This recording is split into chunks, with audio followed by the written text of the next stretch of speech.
Hi, it's Lou from Christian Faith and Fiction. Today I want to share with you my favourite Christian Christmas books.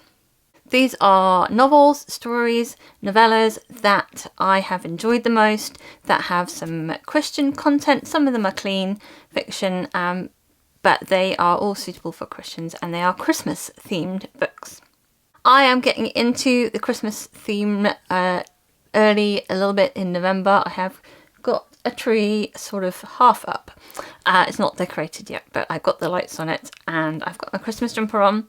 So get nice and cozy and let's have a look at some Christmas books suggestions for you this December.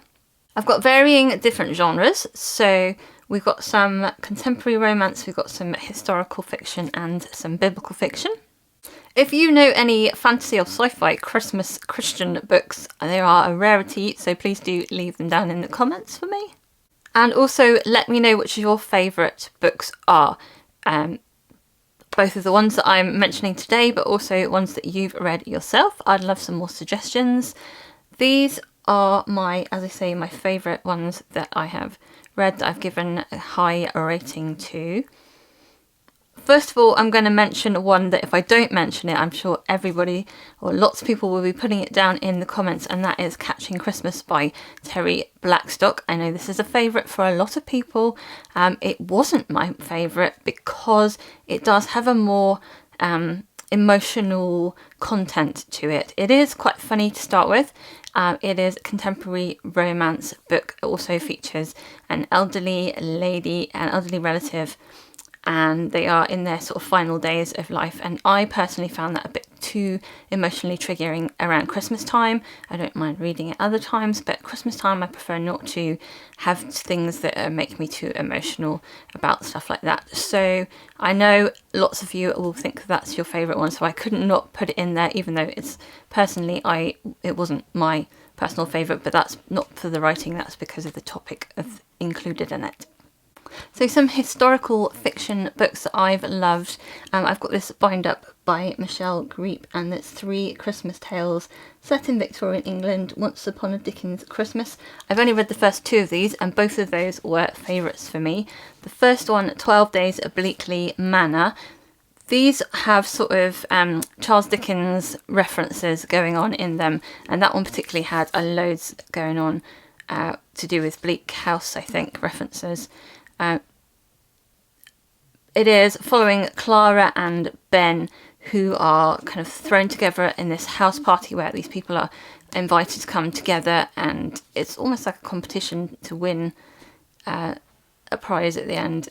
They have a history together, if I remember rightly, and all these different people, different characters, very quirky characters, and there's a mystery involved as well in that.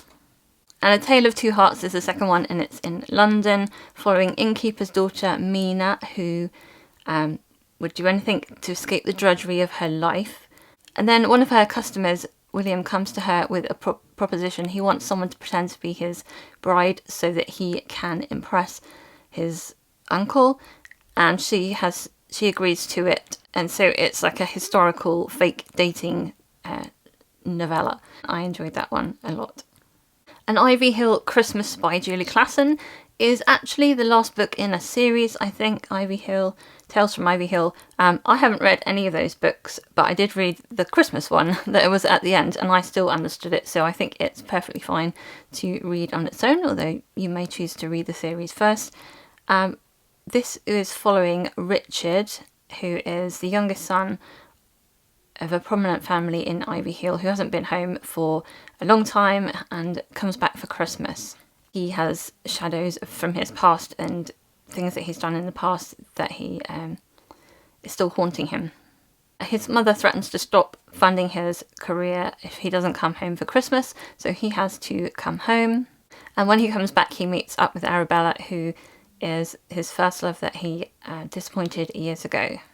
Again, I really enjoy this kind of historical Christmas feel to these books. I think it makes a really nice change from all the contemporary romance, and enjoy that time period and enjoy sort of country house Christmas sort of atmosphere. And we have Baby It's Cold Outside by Susan May Warren.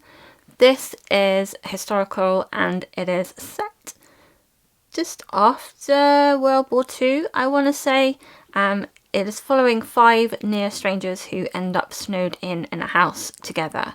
Dottie is the owner of the house and she lost her son in World War II and she is alone and bitter, and these different people keep like appearing in her house because of the snowstorm, and she has to take them in and they get stuck there for Christmas time. And so there's Gordon, who is one of her neighbours, who is also going through some grief. And then there's Jake, who is a soldier, a former soldier, coming to return the letters written by Violet, his best friend. But Jake has also been in love with Violet for years, because he's been reading the letters that were sent to his friend. So yeah, there's a secret that goes on with that. Violet is also trapped in the snowstorm as well, and she's a ex-army mechanic, I think, and she has resigned to being a spinster from now on. So they all get trapped there, and then there's also a child that turns up as well. So yeah, I really liked the sort of trapped in a snowstorm kind of vibes. I enjoyed that it was historical fiction. I enjoyed the romances in it. It is supposed to be based on a classic Ukrainian fairy tale, The Mitten, which I am not familiar with. But yeah, I did really enjoy this one. A Texas Christmas Carol by Karen Witemeyer is a historical novella, and it is a retelling of A Christmas Carol set in Texas. I think it's fairly obvious. It's following Evan Beezer, who is a successful businessman who is very gruff, wants to keep all the locals away, doesn't want to mix with other people.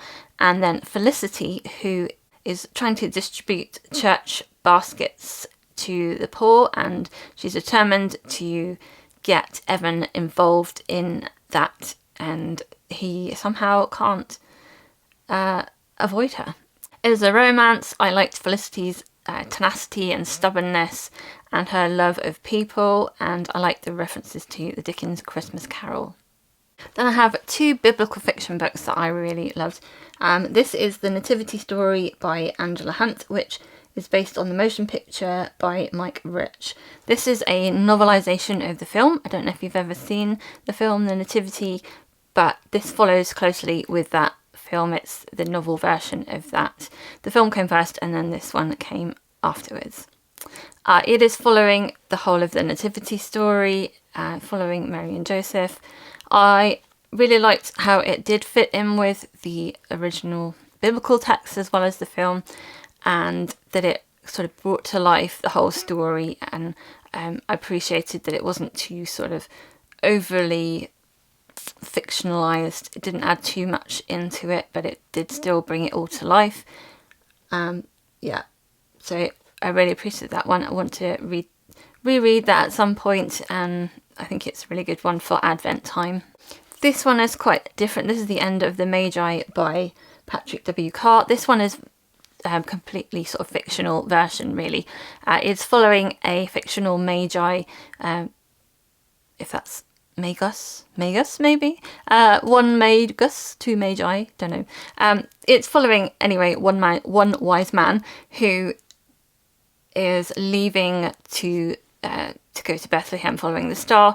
There's a lot of drama going on. There's a lot of sort of side stories, this kind of journey, this adventure. It's definitely a fictional story, but it does end up with the biblical story of them finding Jesus and him finding faith, I suppose. It gave me insight into some of the empires that were surrounding Israel at the time, and yeah, biblical fiction, definitely more of the fiction, this one, but I like that it's, you know, a character that's not so much mentioned in the Bible, as it were, so it doesn't matter that it's completely fictionalized. I can kind of keep the two things separate in my mind. But yeah, adventure, and romance as well. So moving on into some contemporary romance books for Christmas. Last year I read Better Watch Out by Natalie Walters. This one is romance, but also some mystery and suspense, sort of suspense elements, romantic suspense, I suppose you could say. But there's quite a lot of romance in this book. It's following Franny, who goes to New York, and she thinks that her boyfriend is going to propose to her, but he tells her that he's sort of broken it off a long time ago and isn't really interested. And she's like, so she doesn't want to leave, basically. She decides she's going to stay in New York. She had all these things planned that she was going to do with him together, but she decides to stay anyway. But there's a kind of a mix-up, and something happens and she puts her life in danger. And then the guy, Andrew, who's a protection agent, ends up having to protect her because of a mistake that's been made, and now her life is in danger. And so they are going around, and he's not supposed to tell her that she is in danger. So he's trying to protect her, but also at the same time hang around. You know, he's supposed to get her out of New York, but she doesn't want to go out of New York. So they are going around doing Christmassy things. And yeah, there's romance and there's some suspense elements in there too. And New York at Christmas. And I love that. Then we've got 4 novellas, which are part of the same series. The original book was Secrets of Paper and Ink, which I don't think is a Christmassy feel book, but that book was following a character who left America and came to Cornwall and fell in love, and yeah, you can read that story too. But these ones are sort of following side characters based on that. Now, I think you probably could read these without reading that original one, but these ones all came out one a year. I was hoping that she might bring out some more because I really loved this series. I loved the Cornish setting. I quite liked the American and Cornwall meeting a British guy. That was always very sweet. They're all romances. Some of them are clean fiction, some more Christian fiction, Christian themes, and yeah, this one is following Joy, who is a counsellor and gave up everything to be with her parents as her mother has Alzheimer's, but then she leaves her parents temporarily to go to England to the wedding of her best friend, and then meeting somebody there. Yeah. There's snow in these books. There's Cornish villages by the sea, and there is Christmassy things going on, and there's romance. And yeah, very sweet, and I enjoyed all of them. The White Christmas Inn is a clean fiction. It does have a little bit of Christian fiction in there as well that I found. It is contemporary romance, again another sort of snowed in story where people have come to an inn to stay, and there's multiple different characters, and you're looking at different characters and different relationships going on. And yeah, it was set in New England just in time for Christmas. A snowstorm shuts the roads and keeps them all inside, and they all end up worrying that this Christmas is not going to be what they dreamed of. There's Molly, who's trying to write a book and is getting crippling reading writer's block. And then Marcus, who is a widower with 2 young girls.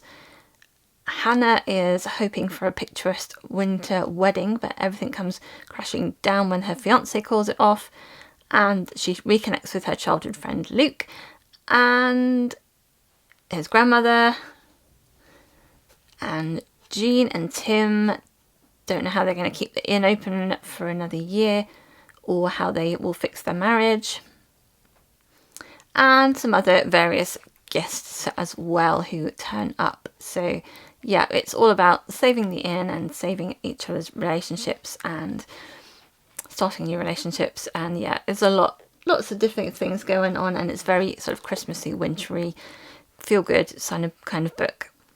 And finally, I have some Melody Carlson books. She seems to bring out a Christmas book every year. Some of my favourite ones have been over the years Christmas in Winter Hill, which is following Krista, who's not a fan of Christmas, but she accepts a job as the city manager in Winter Hill, and you have to set up for Christmas as part of the deal of that job. She has a daughter, a daughter called Emily, and it's all about them finding the Christmas spirit again and settling in and finding a new life for each other, and maybe romance as well.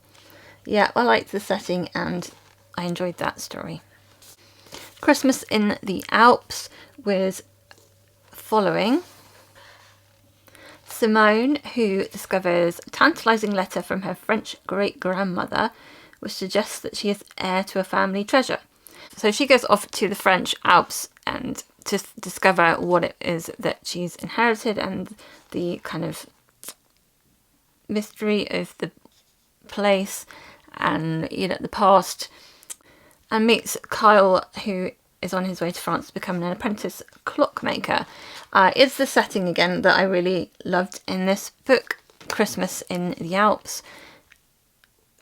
Just, you know, that kind of European Christmas feel to it. Always love to watch programs about Christmas markets in Europe and different sort of things there with all the snow and all the sort of traditional things. I really liked that kind of feel at Christmas. So yeah, I enjoyed that one. This one I read years ago, and the one I'm thinking of is The Christmas Dog. This is a bind up of 3 books, but this picture is the picture from The Christmas Dog. And it is following Betty, who doesn't look forward to the holidays and can't find Christmas in her heart. And then one day a mangy dog turns up on her doorstep, and she is basically taught through the dog what Christmas is all about, and it's a lovely story. I remember I gave it 5 stars. It's a while ago since I read it, so can't remember all the details to do with it, but you know, little Christmas story, heartwarming story with a dog. Okay, those are some books that I really enjoyed and gave good ratings to. Please leave your book suggestions down in the comments for your favourite Christmas, Christian or clean fiction books, the ones that you've enjoyed the most, the ones that give you the most Christmas feels, Christmas emotions, cute Christmas, evoking great Christmassy places and settings, and any really good Christmas mystery and suspense suggestions would be really great, because I don't have many of those. So yeah, check in the comments for other people's suggestions too. I hope you are having a fantastic reading week. I hope you are enjoying getting ready for Christmas. It will soon be upon us, and it's nearly December when I'm filming this. It'll soon be there. So I hope you're enjoying this time of the year, and I hope you have a fantastic week. If you'd like to see more videos about Christian fiction, you can see these videos over here. Until next time, I pray God bless you and your families. Bye!